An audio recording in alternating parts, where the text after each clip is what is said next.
Hi viewers, నేను Ravirala Naresh, assistant professor of zoology, ప్రభుత్వ మహిళా డిగ్రీ కళాశాల నల్గొండ.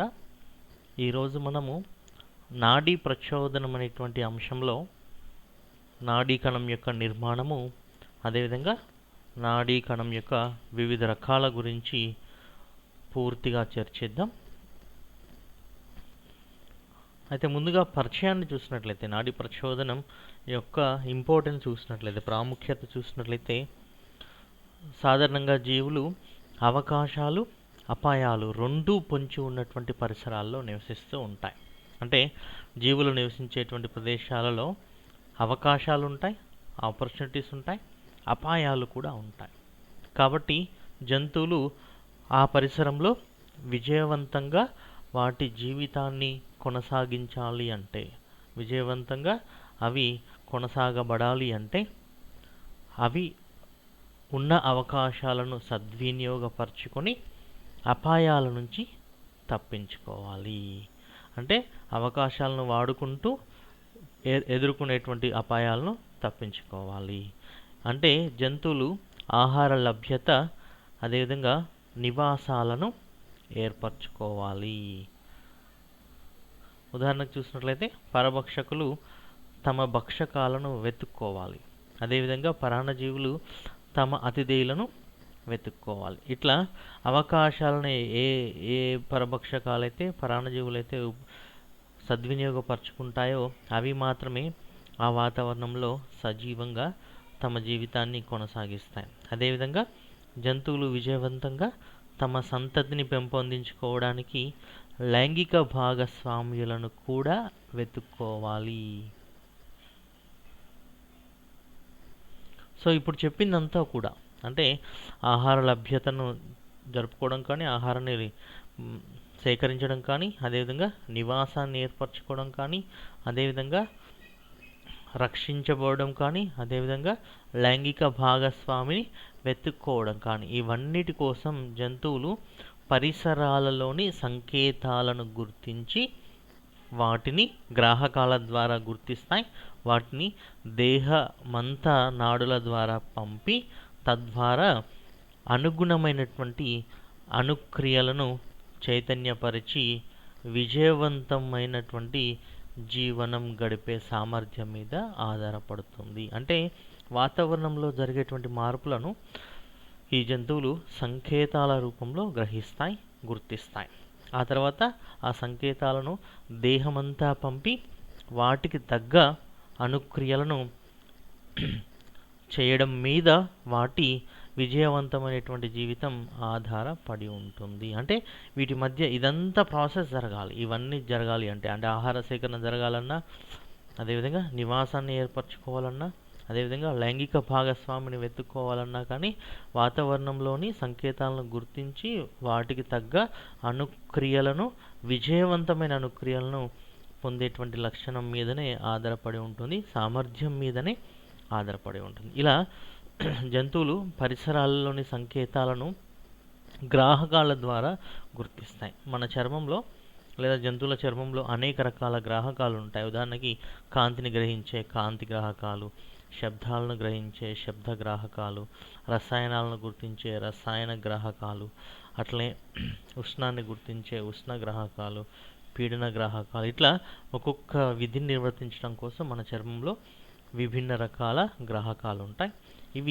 ఈ గ్రాహకాలు సంకేతాలను పరిసరాల నుంచి గుర్తిస్తాయి. ఇలా గుర్తించినటువంటి సంకేతాలను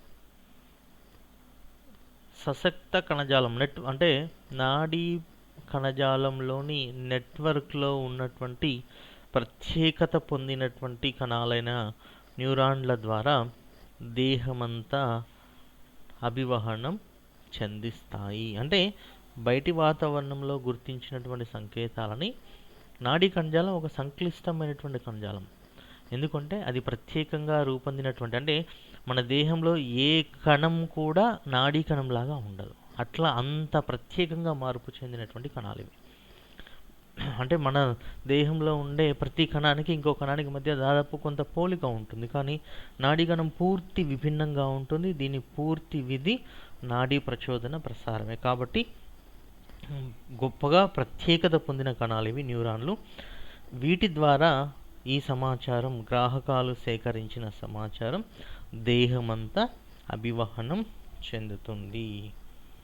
ఈ నాడీ కణాలు లేదా న్యూరాన్లు నాడీ సంకేతాలను ఉత్పత్తి చేసి వాటిని దేహంలోని ఒక భాగం నుంచి మరొక భాగానికి ప్రసారం చేస్తాయి.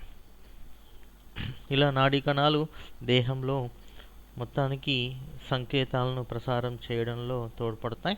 అయితే ఈ సంకేతాలు విద్యుత్ స్వభావాన్ని కలిగి ఉంటాయి. ఈ నాడీ త్వచానికి అంటే నాడీ కణం యొక్క త్వచానికి లోపల సాధారణంగా విద్యుదావేశాన్ని కలిగిన రేణువులు ఉంటాయి. సోడియం, పొటాషియం, కాల్షియం వంటి అయాన్లు ఉంటాయి. వీటి కదలికల వల్లనే సంకేతాల ప్రసారం నాడీ కణాల ద్వారా జరుగుతుంది. అంటే నాడీ కణాల్లో జరిగేటువంటి సంకేతాల ప్రసారం, ఒక ప్రదేశం నుంచి మరొక ప్రదేశానికి జరిగేటువంటి సంకేతాల ప్రచారం ఎవరి వల్ల జరుగుతుంది? నాడీ త్వచం యొక్క లోపల ఉండేటువంటి విద్యుదావేశాన్ని కలిగిన అయాన్ల వల్ల. అవే ఉదాహరణకి సోడియం, పొటాషియం, కాల్షియం. ఇవి నిరంతరం కదులుతూ ఉంటాయి.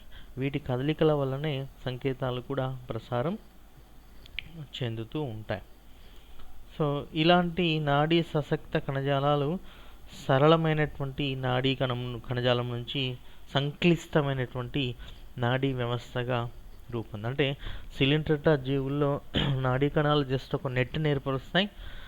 అది ప్రాథమికమైనటువంటి పురోగతి. కానీ ఎప్పుడైతే అత్యున్నత క్షీరదాలు ఏర్పడ్డాయో ఆ క్షీరదాల్లో నాడీ కణజాలం కాస్త నాడీ వ్యవస్థగా సంక్లిష్టంగా రూపొందింది.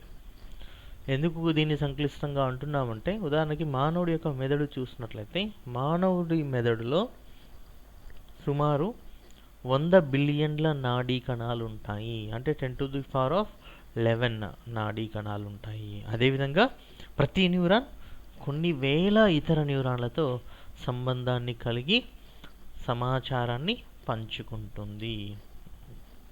అట్లా అంటే చాలా సంక్లిష్టంగా ఉంటుంది నాడీ కణం యొక్క ఈ సమాచార సంబంధం అనేది. సో ఒక్కొక్క న్యూరాన్ కొన్ని సందర్భాల్లో కొన్ని వేల ఇతర న్యూరాన్లతో సంబంధాన్ని కలిగి ఉంటుంది. ఇలా ఏర్పడ్డటువంటి ఈ నెట్వర్క్ ఆధునిక కంప్యూటర్ల కంటే కూడా అధిక శక్తివంతమైనటువంటి సంక్లిష్ట సమాచార ప్రక్రియీకరణ వలయాలుగా ఏర్పడుతుంది. అంటే ఆధునిక కంప్యూటర్ల కంటే కూడా అధిక శక్తివంతమైనది, సంక్లిష్టమైనది ఈ నాడీ సశక్త కణజాలం లేదా నెట్వర్క్. అయితే జంతువులలో ఉండేటువంటి నాడీ సశక్త కణజాలం సాధారణంగా 3 ముఖ్య విధులను నిర్వర్తిస్తుంది. 3 రకాల విధులను నిర్వర్తిస్తుంది. అందులో ఒకటి సమాచార సేకరణ, దాన్నే అనుక్రియ అని కూడా అంటారు,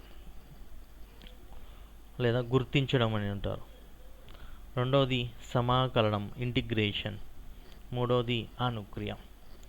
సో సాధారణంగా గ్రాహకాల నుంచి, రిసెప్టార్ల నుంచి జ్ఞాన సంబంధ సమాచారాన్ని జ్ఞానతంతుల ద్వారా మెదడు సేకరిస్తుంది. సో గ్రాహకాలు సాధారణంగా నాడీ కణాలు బయటి వాతావరణంతో సంబంధాన్ని కలిగి ఉండవు నేరుగా. సో బయటి వాతావరణంతో నేరుగా సంబంధాన్ని కలిగిన భాగం ఏంటంటే రిసెప్టార్ లేదా గ్రాహకం. సో ఇవి చర్మం మీద ఉండి వాతావరణంలో పరిసరాల్లో కలిగేటువంటి మార్పులను మెదడుకు చేరవేస్తాయి. అలా చేరవేయడానికి ఇవి జ్ఞాన నాడీ కణంతో సంబంధాన్ని కలిగి ఉంటాయి. కాబట్టి గ్రాహకాల నుంచి జ్ఞాన సంబంధ సమాచారం జ్ఞాన నాడీ కణాల ద్వారా మెదడును చేరుతుంది. అలా మెదడును చేరినటువంటి సమాచారం కేంద్ర నాడీ వ్యవస్థలోని మెదడు, అదేవిధంగా నాడీ దండంలో సమాకలనం జరిగి దానికి తగ్గటువంటి అనుక్రియ రూపొందించబడుతుంది. అంటే మొత్తానికి జ్ఞాన నాడి ద్వారా సేకరించిన జ్ఞాన సంబంధ సమాచారానికి తగ్గ అనుక్రియ ఏంటిది అనేది సమాకలనం చేయబడుతుంది కేంద్ర నాడీ వ్యవస్థలో. అలా ఎప్పుడైతే సమాకలనం చేయబడుతుందో ఆ సమాచారం చాలక నాడీ తంతువుల ద్వారా టార్గెట్ అవయవాలైనటువంటి గ్రంథులకి కండరాలకి పంపి దానికి తగ్గ అనుక్రియలను ప్రారంభించడం జరుగుతుంది సాధారణంగా. సో ఇలా జంతువుల దేహంలో ఉండేటువంటి నాడీ సశక్త కణజాలం లేదా నాడీ కణజాలం 3 రకాల విధులను నిర్వర్తిస్తుంది. అందులో ఒకటి గుర్తించడం లేదా సమాచార సేకరణ, రెండవది సమాకలనం, మూడవది అనుక్రియలను ప్రారంభించడం. సో ఈ నాడీ వ్యవస్థ సాధారణంగా గ్రాహకాలతో అదేవిధంగా ప్రభావకాంగాలతో కలిసి శక్తివంతమైన సమాచార వ్యవస్థను ఏర్పరిచి అనేక రకాల క్రియలను లేదా విధులను సమన్వయపరుస్తుంది. ఇది నాడీ ప్రచోదనంలోని నాడీ సశక్త కణజాలం యొక్క విధులు, వాటి పరిచయం. ఇంకా ఇప్పుడు చూద్దాం నాడీ కణం యొక్క నిర్మాణం. నాడీ కణం, దీన్నే సాధారణంగా మనము న్యూరాన్ అని కూడా అంటారు. ఇది నాడీ వ్యవస్థ యొక్క నిర్మాణాత్మక క్రియాత్మక ప్రమాణము. ఇది నాడీ వ్యవస్థ యొక్క నిర్మాణాత్మక క్రియాత్మక ప్రమాణము. అంటే నాడీ వ్యవస్థలో ఉండే అన్ని నాడీ కణాలన్నీ కూడా నిర్మాణంలో ఒకే రకంగా ఉంటాయి, చేసే పనిలో లేదా క్రియలో కూడా ఒకే రకంగా ఉంటాయి. అందుకే వీటిని నాడీ కణాలని సాధారణంగా నాడీ వ్యవస్థ యొక్క నిర్మాణాత్మక క్రియాత్మక ప్రమాణాలుగా పిలుస్తారు. ఇవి ప్రత్యేకత చెందినటువంటి ప్రేరణశీలి కణాలు, బాగా ప్రత్యేకత చెందినటువంటి ప్రేరణశీలి కణాలు. అంటే మిగతా ఏ కణం కూడా ఇంత మార్పు చెందలేదు కాబట్టి ఇవి చాలా ప్రత్యేకతను కలిగి ఉంటాయి. అదేవిధంగా ఇవి బయటి ప్రేరణలకి, బాహ్య ప్రేరణలకు స్పందిస్తాయి. అందుకే ప్రేరణశీలి కణాలు అంటారు. మానవుడి మెదడులో సుమారు 100 బిలియన్లు లేదా 10⁻11 నాడీ కణాలు ఉంటాయి. 10⁻11 లేదా 100 బిలియన్ల నాడీ కణాలు ఉంటాయి సాధారణంగా మానవుడి మెదడులో. సో ఎంత ప్రత్యేకత చెందింది అంటే నాడీ కణం యొక్క నిర్మాణము, అంటే సమాచారాన్ని గ్రహించి ప్రసారం చేసేటట్టుగా. నాడీ కణం యొక్క విధి ఏంటి? బయట నుంచి గ్రాహకాల నుంచి సమాచారాన్ని సేకరించి మెదడుకి లేదా నెక్స్ట్ నాడీ కణానికి ఆ సమాచారాన్ని ప్రసారం చేయడం. సో ఈ ఒక్క పని నిర్వర్తించడం కోసం నాడీ కణం చాలా ప్రత్యేకత చెంది దాని విధులకు అనుగుణంగా రూపొందించబడింది. అయితే నాడీ కణం యొక్క నిర్మాణాన్ని పరిశీలించినప్పుడు నాడీ కణం యొక్క నిర్మాణంలో మనకు ముఖ్యంగా 3 భాగాలు కనిపిస్తాయి. అందులో ఒకటి నాడీ కణ దేహం లేదా సోమా, కణదేహం లేదా సోమా. రెండోది డెండ్రైట్లు లేదా వాటిని కేశికలు అంటారు. మూడోది యాక్సాన్ లేదా తంత్రికాక్షము. ఇక్కడ మీరు ఈ పిక్చర్లో గమనించినట్లయితే క్లియర్గా మీకు కనిపిస్తుంది. ఇది కణదేహము. ఇవేమో ఈ చిన్న చిన్న పొట్టి శాఖలు కనిపిస్తున్నాయి కదా చాలా, వీటిని డెండ్రైట్స్ అంటారు. ఇవన్నీ కూడా డెండ్రైట్లు. అండ్ ఒకే ఒక పొడవైన శాఖ కనిపిస్తుంది కదా, దీన్ని యాక్సాన్ లేదా తంత్రికాక్షం అంటారు. అలా నాడీ కణంలో 3 ముఖ్య భాగాలు కనిపిస్తాయి. అందులో మొదటి భాగం కణదేహము లేదా సోమ, రెండో భాగం డెండ్రైట్లు, మూడో భాగం యాక్సాన్ లేదా తంత్రికాక్షం. అందులో మొట్టమొదటి భాగాన్ని చూసినట్లయితే కణదేహం. అయితే నాడీ కణం యొక్క నిర్మాణం ఇలా ఎలక్ట్రాన్ మైక్రోస్కోప్లో ఇలా కనిపిస్తుంది. సో కణదేహం చుట్టూ అనేక శాఖాయుత పొట్టి నిర్మాణాలు కనిపిస్తాయి. వాటిని మనం డెండ్రైట్లుగా చెప్పుకున్నాం కదా. ఒకే ఒక పొడవు శాఖ ఉంటుంది, దాన్నే మనము యాక్సాన్ లేదా తంత్రికాక్షంగా చెప్తాం. ఇప్పుడు నాడీ కణం యొక్క నిర్మాణంలో ఉన్న ఈ 3 భాగాల గురించి ఒక్కొక్కటిగా చర్చిద్దాం. అందులో మొట్టమొదటి భాగము నాడీ కణ దేహం లేదా సోమ. సో నాడీ కణ దేహం లేదా సోమ ఇది కణజీవ ద్రవ్యంతో నిర్మించబడి, ఇక్కడ మీరు పిక్చర్లో చూసినట్లయితే పిక్చర్లో క్లియర్గా కనిపిస్తుంది. ఈ రౌండ్ రెడ్ కలర్ సర్కిల్ కనిపిస్తుంది కదా, ఆ సర్కిల్లో ఉండే ఈ భాగమే నాడీకణ దేహం లేదా సోమ లేదా సైటాన్ లేదా పెరికారియన్ అంటారు. పెరికారియన్ అంటారు, సైటాన్ అంటారు, లేదా సోమ అంటారు, నాడీకణ దేహం అంటారు. సో సాధారణంగా ఈ నాడీకణ దేహం మామూలు జంతు కణం ఎలా ఉంటుందో అలా ఉంటుంది. కణదేహం ఒక్కటే అలా ఉంటుంది, సాధారణమైన కణాంగం లాగా ఉంటుంది, జంతు కణం లాగానే. ఇది కణజీవ ద్రవ్యంతో నిర్మించబడి ఉంటుంది. లోపలంతా కూడా కణజీవ ద్రవ్యం ఉంటుంది. అదేవిధంగా ప్లాస్మా త్వచంతో కప్పబడి ఉంటుంది. దాన్ని కప్పుతూ ప్లాస్మా త్వచం ఉంటుంది. ఇక కణజీవ ద్రవ్యంలో, నాడీ కణం యొక్క కణజీవ ద్రవ్యంలో కేంద్రకం ఉంటుంది, అంతర్జీవ ద్రవ్యజాలకం, రైబోజోముల నిర్మాణాలు, మైటోకాండ్రియా అనే నిర్మాణాలు, ఇంకా ప్రత్యేకంగా అంటే మిగతా ఏ కణంలో కనపడని కణాంగాలు, వీటిని మనము నిస్సల్స్ కణికలు లేదా టిగ్రాయిడ్ దేహాలు, శ్రావక దేహాలు. ఇవి శ్రావక దేహాలు అయినటువంటి నిస్సల్స్ కణికలు లేదా టిగ్రాయిడ్ దేహాలు ఉంటాయి. అయితే నిస్సల్స్ కణికల యొక్క ముఖ్య పని ఏంటి అంటే, ఇవి నాడీకణ దేహాల పునరుత్పత్తిలో, నాడీకణం యొక్క భాగాల యొక్క పునరుత్పత్తిలో పాల్గొంటాయి. నాడీకణ దేహ భాగాలంటే కణదేహం కాకుండా మిగిలిన భాగాలు. అంటే కణదేహం నుంచి మనకు వచ్చే భాగాలు ఏంటి?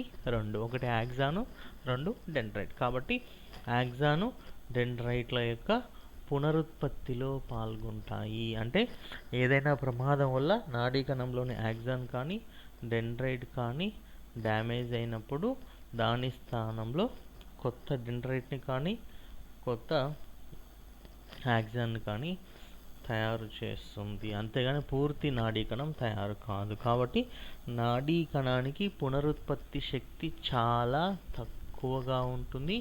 అది పూర్తిగా డెండ్రైట్ల యొక్క, యాక్సాన్ల యొక్క పునరుత్పత్తి వరకే ఉంటుంది తప్ప పూర్తి నాడీ కణం ఏర్పడేంత శక్తి నాడీ కణానికి ఉండదు. అయితే నాడీ కణ దేహం సాధారణంగా కొన్ని ప్రత్యేకమైనటువంటి రసాయన వాహకాలని లేదా వాటిని కెమికల్ మెసేంజర్స్ అంటారు, వాటిని ఉత్పత్తి చేస్తుంది నాడీ కణదేహం. వీటిని మనం సాధారణంగా నాడీ అభివాహకాలు లేదా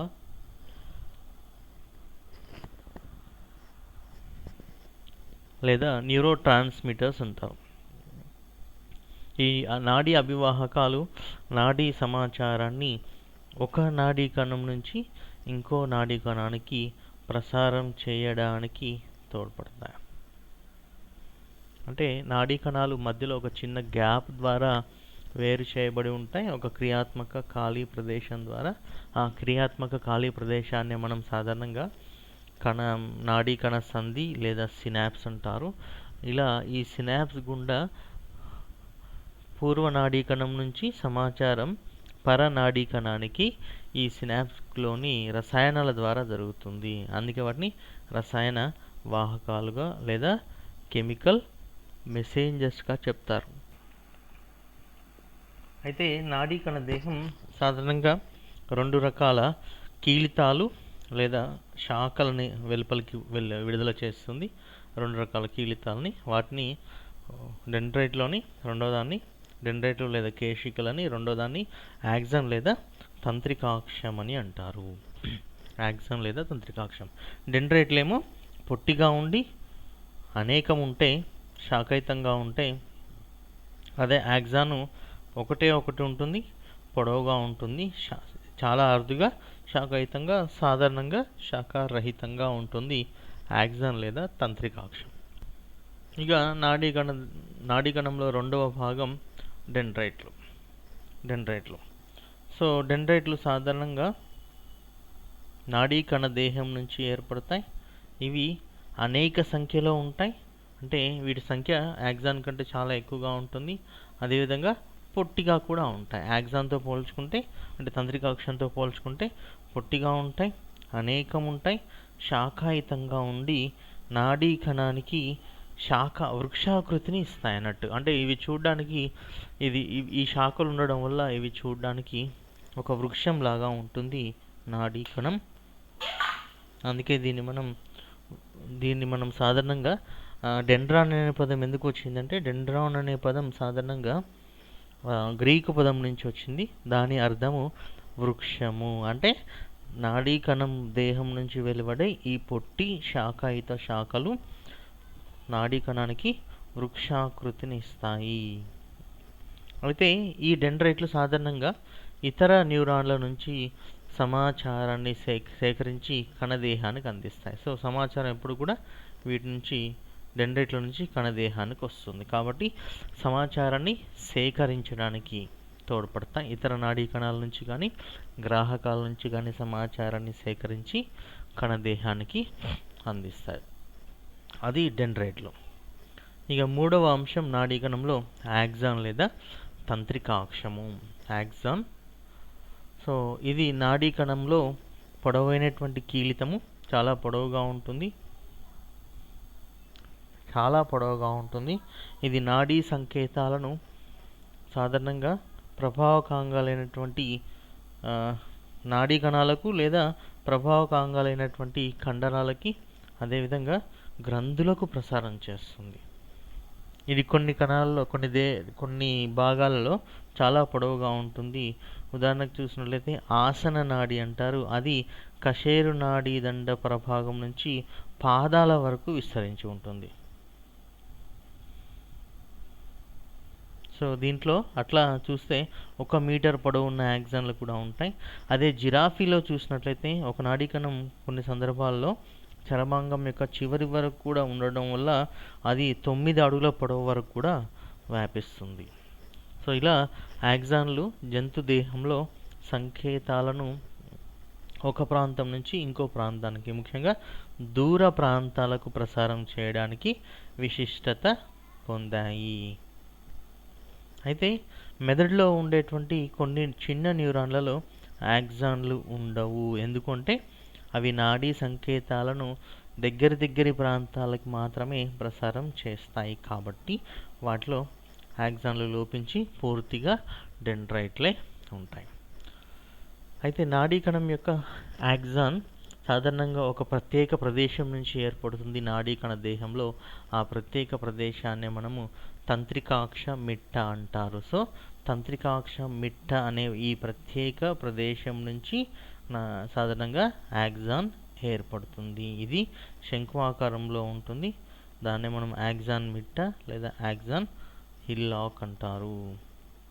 ఈ ప్రదేశం వద్ద సాధారణంగా నాడీ సంకేతాలు నాడీ ప్రచోదనంగా మార్పు చెంది, సపోజ్ ఇక్కడ చూస్తే ఇది తంత్రికాక్ష మిట్ట, దాని నుంచి మనకు యాక్సాన్ తయారవుతుంది. ఇలా ఈ తంత్రికాక్ష మిట్ట వద్ద నాడీ సంకేతాలు నాడీ ప్రచోదనంగా మారి యాక్సాన్ పొడుగుతా యాక్సాన్ చివరి వరకు కూడా రవాణా చెందుతాయి. అయితే యాక్సాన్ చుట్టూ సాధారణంగా ఒక ప్రత్యేకమైనటువంటి ప్లాస్మా త్వచం ఉంటుంది. యాక్సాన్ చుట్టూ ఉండే త్వచాన్ని సాధారణంగా మనం యాక్సోలెమ్మా అంటారు. సో తంత్రికాక్షం యొక్క ప్లాస్మా త్వచాన్ని సాధారణంగా మనం యాక్సోలెమ్మా అంటారు. అదే తంత్రికాక్షం లేదా యాక్సాన్ యొక్క జీవద్రవ్యాన్ని యాక్సోప్లాజంగా చెప్తారు. అయితే చాలా అరుదుగా సాధారణంగా తంత్రికాక్షం లేదా యాక్సాన్ శాఖారహితంగా ఉంటుంది. కానీ కొన్ని సందర్భాల్లో అరుదుగా ఇది సహపార్శ్వ శాఖలను ఏర్పరుస్తుంది. అంటే సైడ్కి దీని నుంచి సైడ్ బ్రాంచెస్ వస్తాయి. వాటిని మనం సహపార్శ్వ శాఖలుగా చెప్తారు.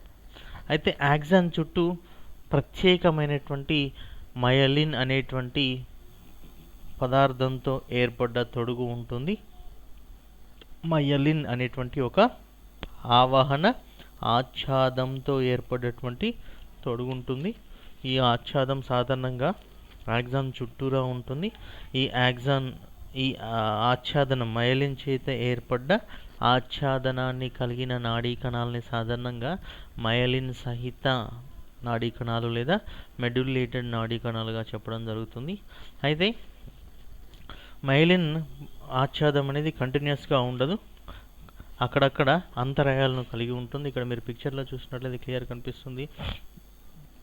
వైలెట్ కలర్లో ఉందేమో యాక్సాను, దాని చుట్టూ ఎల్లో కలర్లో కనిపిస్తున్నవేమో మైలిన్ తొడుగు అన్నట్టు. మధ్య మధ్యలో మైలిన్ తొడుగు అక్కడక్కడ లోపించింది చూడండి, ఇక్కడ ఇక్కడ అట్లా లోపించింది అన్నట్టు. సో ఆ లోపించిన ఆ మైలిన్ తొడుగు భాగాలని సాధారణంగా మనం ఏమంటాం, లోపించినటువంటి మైలిన్ తొడుగు భాగాల్ని రాన్వియర్ కణుపులు అంటారు. ఏమంటారు? రాన్వియర్ కణుపులు అంటారు. అలా రెండు రాన్వియర్ కణుపుల మధ్య, అంటే దీనికి మధ్య ఉందా ఈ భాగాన్ని ఏమంటామంటే, ఈ రెండు రాన్వియర్ కణుపుల మధ్య గల భాగాన్ని అంతర కణుపు లేదా ఇంటర్నోడ్గా చెప్పడం జరుగుతుంది. అంతర కణుపు లేదా ఇంటర్నోడ్. అయితే ఈ మైలిన్ ఆచ్ఛాదనము సాధారణంగా ఒక ప్రత్యేకమైన కణంతో ఏర్పడుతుంది. దాన్నే ష్వాన్ కణం అంటారు. ష్వాన్ కణంగా చెప్తారు. యాక్సాన్ చివరి భాగంలో శాఖలు కనిపిస్తాయి. ఆ శాఖల్ని సాధారణంగా టెలిడెండ్రియా అంటారు. ప్రతి టెలిడెండ్రియా చివరిలో బొడిపెల్ లాంటి నిర్మాణాలు కనిపిస్తాయి. వాటిని నాడీ కణ సంధి బొడిపెలు లేదా సినాప్టిక్ బల్బ్స్ అంటారు. సో ఇది యాక్సాన్ యొక్క నిర్మాణం. ఇలా నాడీ కణం యొక్క నిర్మాణాన్ని పరిశీలిస్తే మనకు నాడీ కణంలో 3 రకాల భాగాలు కనిపిస్తాయి. అందులో ఒకటి కణదేహం లేదా సోమ, రెండవది డెండ్రైటు, మూడవది యాక్సాన్ లేదా తంత్రికాక్షం. ఇక ఇప్పుడు నెక్స్ట్ అంశము నాడీ కణం యొక్క రకాలు. నెక్స్ట్ నాడీ కణం యొక్క రకాలు. సో సాధారణంగా జంతువుల యొక్క నాడీ వ్యవస్థలో 3 రకాల నాడులు ఉంటాయి, న్యూరాన్లు ఉంటాయి. వాటి క్రియలను ఆధారంగా చేసుకొని సాధారణంగా నాడీ కణాలని 3 రకాలుగా వర్గీకరించడం జరిగింది. ఒక్కొక్క నాడీ కణం ఒక్కొక్క రకమైనటువంటి విధిని నిర్వర్తిస్తుంది సాధారణంగా. సో అవి ఏంటో ఒకటొకటి చూద్దాం. సో నాడీ కణాలని సాధారణంగా క్రియలను ఆధారంగా చేసుకొని, అవి చేసే క్రియలను ఆధారంగా చేసుకొని 3 రకాలుగా వర్గీకరించారు. అందులో ఒకటి జ్ఞాన న్యూరాన్, దాన్నే మనము అభివాహి న్యూరాన్ అంటారు. రెండోది చాలక న్యూరాన్, దాన్నే మనము అపవాహి న్యూరాన్ అంటారు. మూడోది అంతర న్యూరాన్, దాన్నే మనము రిలే న్యూరాన్ అని అంటారు. ఇలా నాడీ కణంలో ఒక్కొక్క విధిని నాడీ వ్యవస్థలో ఒక్కొక్క విధిని నిర్వర్తించడానికి 3 రకాల నాడీ కణాలు ఉంటాయి. అందులో జ్ఞాన నాడీ కణాలు లేదా జ్ఞాన న్యూరాన్లు జ్ఞాన సంబంధిత సమాచారాన్ని గ్రాహకాల నుంచి సేకరించి మెదడుకు అందిస్తాయి. ఇంకా చాలక నాడులు మెదడులో విశ్లేషించబడ్డ సమాచారం ప్రభావకాంగాలకు చేరవేసే నాడీ కణాలని చాలక న్యూరాన్లు అంటారు. ఈ రెండింటిని కలిపే వాటిని అంతర న్యూరాన్లు లేదా రిలే న్యూరాన్లు అంటారు. సో ఇప్పుడు 1 by 1 చూద్దాం. అందులో మొట్టమొదటిది జ్ఞాన న్యూరాన్లు లేదా జ్ఞాన సంబంధిత నాడీ కణాలు. వీటిని అభివాహి న్యూరాన్లు అంటారు. సో పేరుకు తగ్గట్టుగానే ఇవి పరిసరాలలోని జ్ఞాన సంబంధ మార్పులను గ్రహిస్తాయి. ఇవి వివిధ రకాల గ్రాహకాల నుంచి, అంటే కాంతి గ్రాహకాలు కావచ్చు, స్పర్శ గ్రాహకాలు కావచ్చు, ఉష్ణ గ్రాహకాలు కావచ్చు, శీతల గ్రాహకాలు కావచ్చు, పీడన గ్రాహకాలు కావచ్చు. ఇలా వివిధ రకాల గ్రాహకాల నుంచి జ్ఞాన సంబంధ సమాచారాన్ని సేకరించి కేంద్ర నాడీ వ్యవస్థకు ప్రసారం చేస్తాయి. అంటే కశేరు నాడీ దండానికి ప్రసారం చేస్తాయి. సో మీరు ఇక్కడ చూసినట్లయితే గ్రాహకం నుంచి ఇక్కడ మీరు గమనిస్తే ఇక్కడ పిక్చర్లో కనిపిస్తుంది ఒక హాట్ ఆబ్జెక్ట్ ఉంది. దాని నుంచి వచ్చిన వేడిని ఇక్కడ ఉండే భాగంలోని ఉష్ణగ్రాహకాలు గ్రహించి జ్ఞాన నాడి ద్వారా ఆ సమాచారాన్ని మెదడుకు చేరవేస్తాయి. అంటే కశేరు నాడీ దండానికి అక్కడ నుంచి మెదడుకు చేరవేస్తాయి. సో ఇలా జ్ఞాన సంబంధమైన సమాచారాన్ని గ్రాహకాల నుంచి కశేరు నాడీ దండానికి ప్రసారం చేసే నాడీ కణాలని సాధారణంగా మనము జ్ఞాన నాడీ కణాలు అంటారు. అయితే వీటి కణదేహము కశేరు నాడీ దండం యొక్క పృష్ఠ శృంగంలో ఉంటుంది. ఇక్కడ మీరు గమనించినట్లయితే వీటి కణదేహం ఇక్కడ కనిపిస్తుంది పిక్చర్లో క్లియర్గా. కణదేహము అది ఎక్కడుంది? పృష్ఠ శృంగం. ఇది పృష్ఠ శృంగం, ఇది ఉదర శృంగం నాడీ దండం యొక్క. సో ఆ పృష్ఠ శృంగంలో ఉంటుంది జ్ఞాన నాడీ కణం యొక్క కణదేహము. అయితే జ్ఞాన న్యూరాన్లలో సాధారణంగా డెండ్రైట్లు ఉండవు, ఎందుకంటే డెండ్రైట్లు చాలా పొట్టిగా ఉండే శాఖలు. సో ఇక్కడ పొడవుగా ఉండాలి కాబట్టి డెండ్రైట్లు ఉండవు. కానీ యాక్సాన్లు 2 ఉంటాయి. యాక్సాన్లు డెండ్రైట్లు ఉండవు, కానీ యాక్సాన్లు 2 ఉంటాయి. అందులో ఒకటి కేంద్ర యాక్సాన్, రెండోది పరిధీయ యాక్సాన్. కేంద్ర యాక్సాన్ లేదా మరియు పరిధీయ యాక్సాన్. సో పరిధీయ యాక్సాన్ ఏం చేస్తుందంటే జ్ఞాన సంబంధ సమాచారాన్ని గ్రాహకాల నుంచి సేకరించి కణదేహానికి అందిస్తుంది. కణదేహం నుంచి జ్ఞాన సంబంధ సమాచారం కేంద్ర యాక్సాన్ ద్వారా కశేరు నాడీ దండానికి చేరుతుంది. అలా మొత్తానికి జ్ఞాన నాడీ కణంలో మనకు ఏముండవు, డెండ్రైట్లు ఉండవు, యాక్సాన్లు ఉంటాయి, అవి 2 ఉంటాయి. అందులో ఒకటి కేంద్ర యాక్సాను, పరిధీయ యాక్సాన్. పరిధీయ యాక్సాన్ గ్రాహకాల నుంచి జ్ఞాన సంబంధ సమాచారాన్ని కణదేహానికి పంపిస్తే కణదేహం నుంచి సమాచారాన్ని కేంద్ర యాక్సాను కశేరు నాడీ దండానికి ప్రసారం చేస్తుంది. ఇలా జ్ఞాన నాడీ కణాలు జ్ఞాన సంబంధ సమాచారాన్ని కేంద్ర నాడీ వ్యవస్థ యొక్క భాగాలకు అందించడంలో తోడ్పడతాయి. ఇక రెండవ రకమైనటువంటి నాడీ కణాలు, వాటిని మనము చాలక న్యూరాన్లు లేదా మోటార్ న్యూరాన్స్ లేదా అపవాహి న్యూరాన్లు అంటారు. చాలక న్యూరాన్లు లేదా ఇంగ్లీష్లో అయితే మోటార్ న్యూరాన్లు, ఇంకో పేరుతో అపవాహి న్యూరాన్లు అంటారు.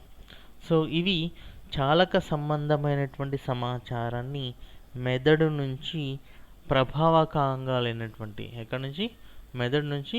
ఇక్కడ మీరు గమనిస్తే ఈ గ్రీన్ కలర్లో కనిపిస్తుంది చూడండి, గ్రీన్ కలర్లో కనిపిస్తుంది ఏమో ఒక చిన్న విషయం. ఇక్కడ గ్రీన్ కలర్లో కనిపిస్తుంది కదా, ఇది జ్ఞాన సంబంధ న్యూరాను. ఓకే, అది పృష్ఠశృంగంలో ఉంటుంది కణదేహం, అక్కడ నుంచి కశేరు నాడీ దండ సంబంధం కలిగి ఉంటుంది. నెక్స్ట్ ఇక్కడ బ్లూ కలర్లో కనిపిస్తుంది కదా, అదేమో చాలక న్యూరాన్. సో చాలక న్యూరాన్లు ఎక్కడి నుంచి బయలుదేరుతాయి?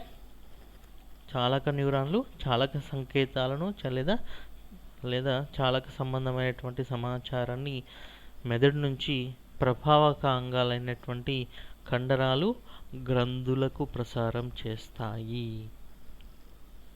ఇక్కడ ప్రభావక అంగాలు అంటే 2, ఒకటి కండరాలు, గ్రంథులు. సో ఇవి చిన్న చిన్న డెండ్రైట్లను, పొడవైన యాక్సాన్ను కలిగి ఉంటాయి. చిన్న డెండ్రైట్లను, పొడవైనటువంటి యాక్సాన్ను కలిగి ఉంటాయి. సో వీటి కణదేహం సాధారణంగా పృష్ఠశృంగం అంటే ఉదరశృంగం నుంచి బయలుదేరుతుంది, బయటకు వస్తుంది, కశేరు నాడీ దండంలోనే ఉండి దాని నుంచి ఏర్పడ్డ డెండ్రైట్ల నుంచి సమాచారాన్ని సేకరించి ఆ సమాచారం పొడవైన యాక్సాన్ ద్వారా ప్రభావకాంగానికి వెళ్తుంది. సో వీటి కణదేహాలు డెండ్రైట్లేమో కశేరు నాడీ దండం లోపల ఉంటాయి, యాక్సాన్లు మాత్రం వెలుపల ఉంటాయి. సో ఇవి చాలక సంకేతాలను ప్రభావకాంగాలకు చేరవేస్తాయి. వీటిలో చిన్న డెండ్రైట్లు, పొడవైన యాక్సాన్ ఉంటుంది. కణదేహము డెండ్రైట్లు కశేరు నాడీ దండం లోపల ఉంటే యాక్సాన్లు కశేరు నాడీ దండం వెలుపల ఉంటాయి. సో ఇవి చాలక న్యూరాన్. అంటే జ్ఞాన సంబంధ న్యూరాన్లేమో జ్ఞాన సంబంధ సమాచారానికి మెదడుకు చేరవేస్తే చాలక న్యూరాన్లేమో మెదడులో విశ్లేషించబడ్డ సమాచారాన్ని ప్రభావకాంగాలకి పంపిస్తుంది. ఇది రెండో రకమైనటువంటి న్యూరాన్, చాలక న్యూరాన్. ఇక మూడవ న్యూరాన్స్, వాటిని మనము అంతర న్యూరాన్లుగా చెప్తాం. అంతర న్యూరాన్లు. సో వీటిని రిలే న్యూరాన్లు అని కూడా అంటారు. సో ఇవేం చేస్తాయంటే జ్ఞాన నాడీ కణాలను చాలక నాడీ కణాలతో కలుపుతాయి. జ్ఞాన సంబంధ నాడీ కణాలు ఉన్నాయి కదా, వాటిని చాలక నాడీ కణాలతో కలుపుతాయి. సో సాధారణంగా సకశేరు కాలలో అంతర్న్యూరాన్లు ఉంటాయి, అవి మెదడులో ఉంటాయి, కశేరు నాడీ దండంలో ఉంటాయి. అయితే ఈ అంతర్న్యూరాన్లు చాలా పొట్టిగా ఉంటాయి. వీటి యొక్క కణదేహం కానీ డెండ్రైట్లు కానీ యాక్సాన్లు 3 కూడా కేంద్ర నాడీ వ్యవస్థలోనే ఉంటాయి. అంటే ఇంతకుముందు మన పిక్చర్లో చూస్తే ఇక్కడ మీరు క్లియర్గా కనిపిస్తుంది. ఇక్కడ గ్రీన్ కలర్లో కనిపిస్తుంది చూడండి, అదేమో జ్ఞాన నాడీ కణము గ్రీన్ కలర్లో కనిపించేటువంటి లైను. సో ఇక్కడ రెడ్ కలర్లో కనిపిస్తుంది చూడండి, అది రిలే న్యూరాన్ లేదా ఇంటర్ న్యూరాన్. ఆ తర్వాత మా బ్లూ కలర్లో కనిపిస్తుందేమో చాలక న్యూరాన్. అంటే ఇక్కడ జ్ఞాన న్యూరాన్ని చాలక న్యూరాన్ని రెండింటి మధ్యలో కలిపేది ఇక్కడ ఎవరు తెలుసా? మీకు ఇక్కడ క్లియర్ కనిపిస్తుంది. ఈ రెండింటిని కలిపేటువంటి నిర్మాణం ఏంటిదంటే, ఈ నిర్మాణము అది ఒక రిలే న్యూరాన్ లేదా అంతర్ న్యూరాన్. అంటే అంతర్ న్యూరాన్ ఎక్కడ ఉంటున్నాయి? కేంద్ర నాడీ వ్యవస్థ భాగాల్లో ఉంటాయి. అంటే మెదడులో కానీ కశేరు నాడీ దండంలో కానీ ఉంటాయి. ఉండి ఏం పని చేస్తాయి? ఇవి జ్ఞాన న్యూరాన్ని చాలక న్యూరాన్తో కలుపుతాయి. అంటే వీటి మొత్తం పూర్తి కణము అంటే కణదేహము, డెండ్రైట్, యాక్సాన్ పూర్తిగా కేంద్ర నాడీ వ్యవస్థ యొక్క భాగాలలో ఉంటాయి. ఇవి నాడీ సంకేతాలను ఎప్పుడూ కూడా ఒకటే దిశలో, అది కూడా జ్ఞాన న్యూరాన్ల నుంచి సమాచారాన్ని చాలక న్యూరాన్లకు ప్రసారం చేసి అక్కడి నుంచి ప్రభావక అంగాలకు వెళ్ళేటట్టు చేస్తాయి. ఇలా మనకు నాడీ వ్యవస్థలో 3 రకాలైన నాడీ కణాలు ఉంటాయి. అవి వాటికి నిర్దేశించినటువంటి విధులను నిశితంగా చేస్తూ ఉంటాయి. సో నెక్స్ట్ నాడీ ప్రచోదనం. అయితే నాడులు సాధారణంగా సమాచారాన్ని నాడీ ప్రచోదన రూపంలో ప్రసారం చేస్తూ ఉంటాయి. అయితే ఈ నాడీ ప్రచోదనాలు సాధారణంగా విద్యుత్ సంకేతాల రూపంలో ఏర్పడతాయి. అంటే ఎలా అయితే మనకు ఎలక్ట్రాన్ల రవాణా జరిగి కరెంటు రవాణా అవుతుందో అలానే వీటిలో కూడా సంకేతాలు విద్యుత్ రూపంలో, విద్యుత్ సమాచార రూపంలో ఏర్పడతాయి. సో వీటి ప్రసారం ఎలా ఉంటుందంటే, విద్యుత్ తీగల్లో విద్యుత్ ఎలా అయితే ప్రవహిస్తుందో అలానే నాడీ కణాలలో కూడా నాడీ ప్రచోదనం ప్రవహిస్తూ ఉంటుంది. అందుకే నాడీ ప్రచోదనానికి విద్యుత్ ప్రవాహానికి మధ్య కొన్ని సామాన్య లక్షణాలు కనిపిస్తాయి, అంటే పోలికలు కనిపిస్తాయి. ఉదాహరణకు చూసినట్లయితే నాడీ ప్రచోదనము అండ్ విద్యుత్ ప్రవాహం రెండు కూడా తీగల ద్వారానే, అంటే తీగ వెంబటే, యాక్సాన్ వెంబటే, తీగ వెంబటే ప్రసారం చేయబడుతూ ఉంటాయి. అదేవిధంగా